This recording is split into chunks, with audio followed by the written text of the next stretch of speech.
education area of Universidad Andina Simón Bolívar has organized the third International Congress of Innovation and Technology in Education. And one of our international speakers is Dr. Henk Beloof from the Netherlands. And we have the pleasure and the honor to have Dr. Beloof in our university. So Henk, welcome to Ecuador. Welcome to Universidad Andina Simón Bolívar. Henk, besides the speech, he organized some workshops about learning games. Could you please tell us what is the purpose of learning games and what has been your experience in learning games? Ooh, that's a small question with a big answer. The learn games are meant to learn by playing. And we learn especially entrepreneurship, which is a certain entrepreneurial behavior characterized by self-starting, proactive, and overcoming barriers. And to be an entrepreneur, you have to see opportunities. But where do you learn to see opportunities in your university? Mostly the only opportunity is a book that is open or not.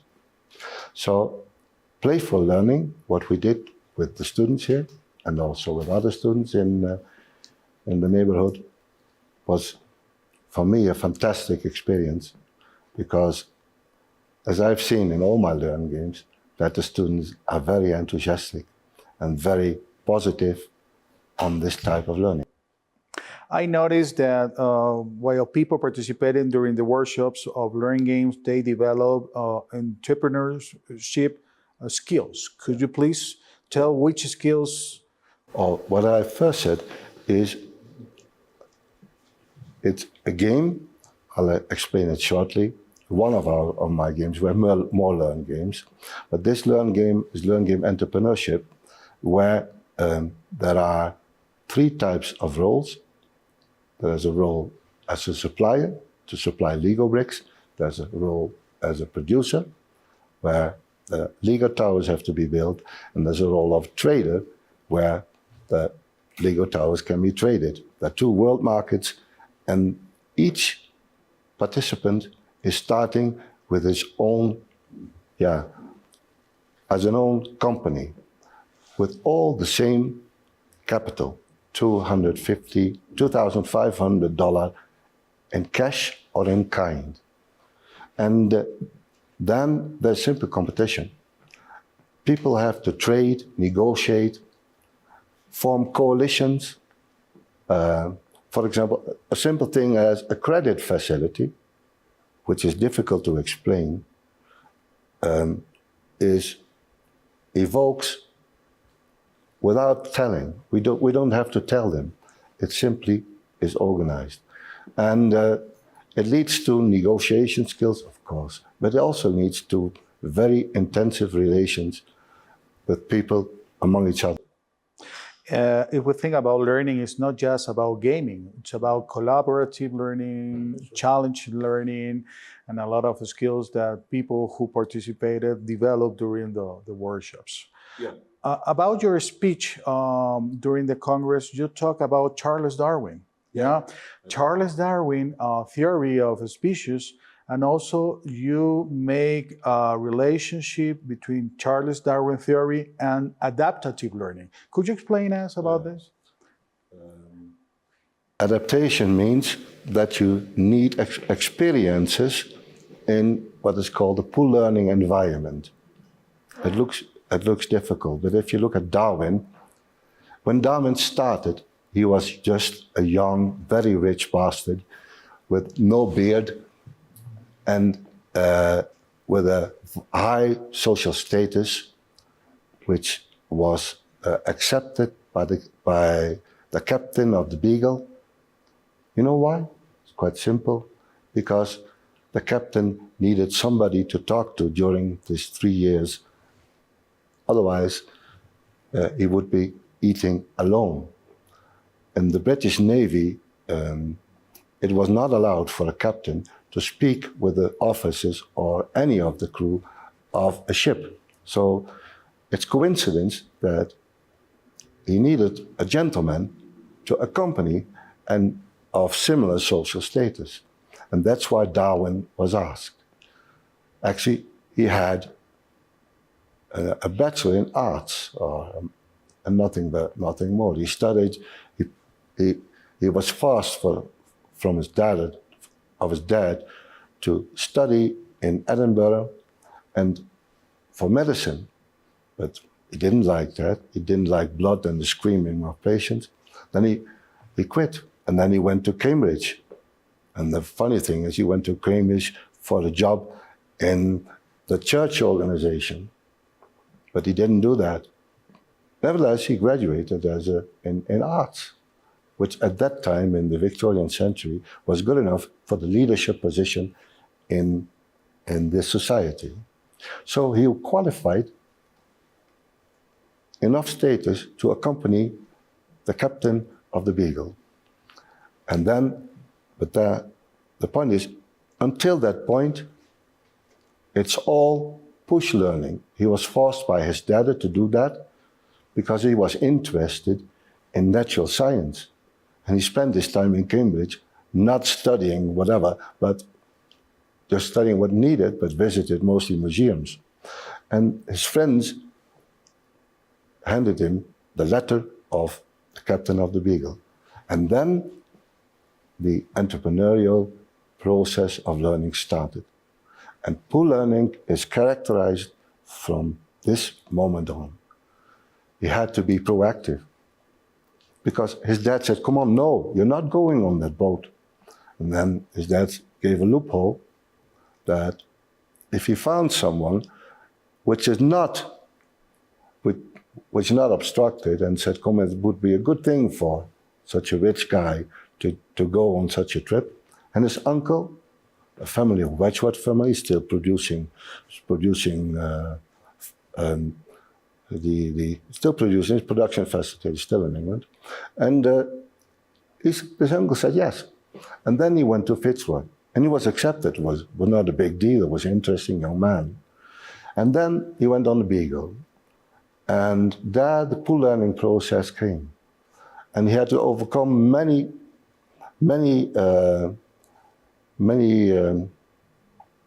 barriers. For example, the first barrier was he became very seasick. He's been seasick all the time during these 3 years. And then he came to the Galapagos Islands. And there he noticed that these different islands created different species. It was the governor of that island of Galapagos who told them that the turtles were different. But then, you know what he liked to do in his youth? He liked to shoot birds. So I like shooting them. He liked hunting, and the funny thing is, he shot birds. Then they took them to England, and in the 20 years after his voyage, he tried to analyze them. And a friend of mine, a friend of him, an author specialist in birds, ornithologist, I don't know. He said, come on, these birds are different. And the funny thing, another barrier was, he didn't register. So he didn't know that the different birds were from different islands. Then he was lucky because his assistant, he had an assistant, had done the registration all the time. So it's based on the birds, on his collection of birds. So also coincidence. And so a lot of things can happen. And so the point is, the theory of natural selection, the word itself is based on the fact that he knew already artificial selection. Artificial selection was common in England. The farmers made better chickens, better cows with bigger eggs and more milk and so on. But now he thought that the environment could also result in different animals. And it was funny because at that time, the theory was already known of natural selection. But what Darwin did, he could prove it. Because he had shot the birds, and you could easily see the one with the bigger beaks and the one with the smaller beaks. The one who were doing the insects and the other were doing the nuts. So he could prove that the same species, the same birds, were different on different islands. So we can infer that adaptive learning means overcoming barriers, to be proactive, and also to adapt to the environment. To survive and to have a way of living, right? Yeah, the point is what Darwin didn't know at that time. He said, come on, it will do automatically. But I think that to become, to have these bigger beaks, you have to learn it. So the small birds have to practice. And out of this practice, you develop these beaks. If you don't do it, you simply die. So the little birds gave it to others. And now we know that this is a possibility which you see in the world, which is quite common, that it's inheritance, it's called soft inheritance. So we can infer that learning is very important for human life and for nature too. Yeah, so learning is a very important thing for surviving and for have a common life.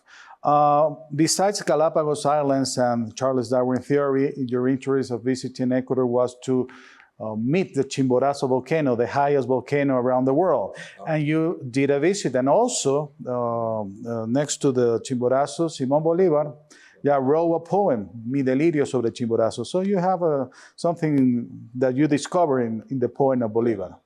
This world, the time goes tells Simón Bolívar, you should learn.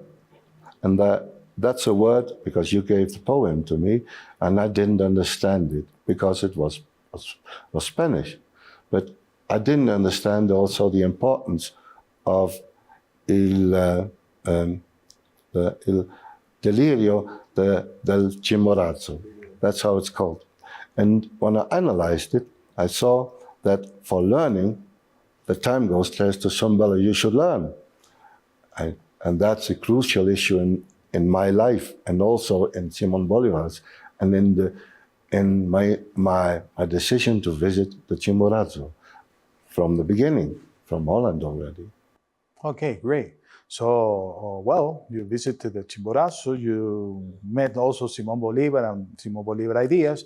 He mentioned that we are a small human gene, Human beings are the same, So, well, Hen, it has been a pleasure to have you among us, that you have shared your ideas, that you have shared also your experience in learning games. And we hope to come you back here and experience also and share with us your learning games. Yeah, let me tell you something about my experience, because what I think, we are already adapting.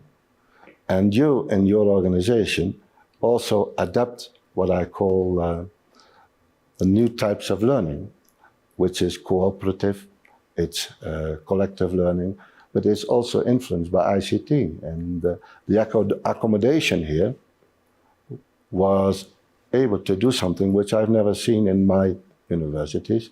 It's able to directly communicate with others the presentation. So my academic speech was seen in Holland directly. And this type of learning, with direct communication, supported by ICT, in a room which is perfectly suited to do so, I think that's a compliment worth for the University of Andina, which is, I've never had such an effective and efficient environment on this kind of learning processes.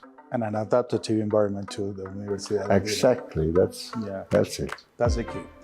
It has been a pleasure to have Dr. Hen Gulob at Universidad Andina Simón Bolívar. We hope to have you back again, Hen, in Ecuador, and we see you in our next opportunity. Thank you. Gracias.